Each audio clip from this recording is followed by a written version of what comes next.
ছিল আব্দুর রহমান ইবনে আউফ। রাসূল সাল্লাল্লাহু আলাইহি ওয়াসাল্লামের সাহাবীর নাম আব্দুর রহমান ইবনে আউফ। আপনারা শুনলে বুঝতে পারলে অনেক সময় লিখে দিয়ে রাখবেন, তাহলে অনেকের জন্য সহজ হবে। রাসূল সাল্লাল্লাহু আলাইহি ওয়াসাল্লামের এই সাহাবী বিশাল একজন ধনী সাহাবী ছিলেন মক্কায়।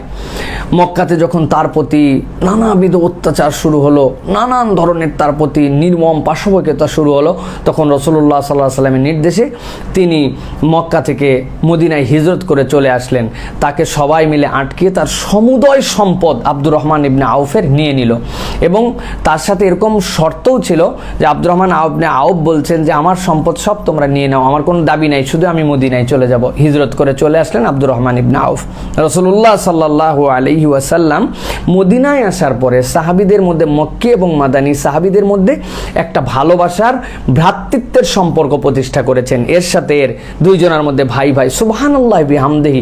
এটা পৃথিবীর ইতিহাসে মনে হয় না অতীতে ছিল বা ভবিষ্যতেও এইভাবে হওয়া সম্ভব।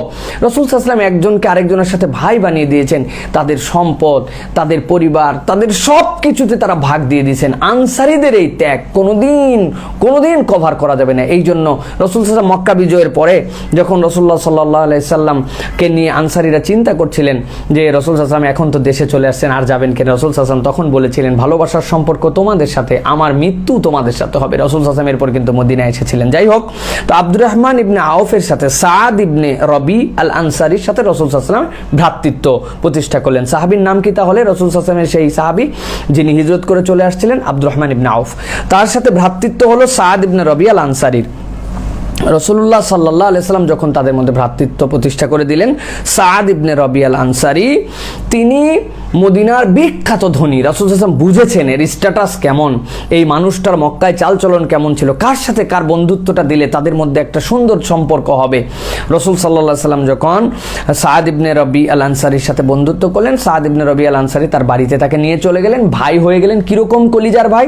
যাওয়ার পরে রাত্রেবেলা তাকে ডেকেছেন যে আব্দুর রহমান তাল আসছে, ইজলিসিনা, এখানে একটু বসেন, আপনার সাথে আমার কথা আছে। কি বলে? আমার যত সম্পদ ভাই মদিনায়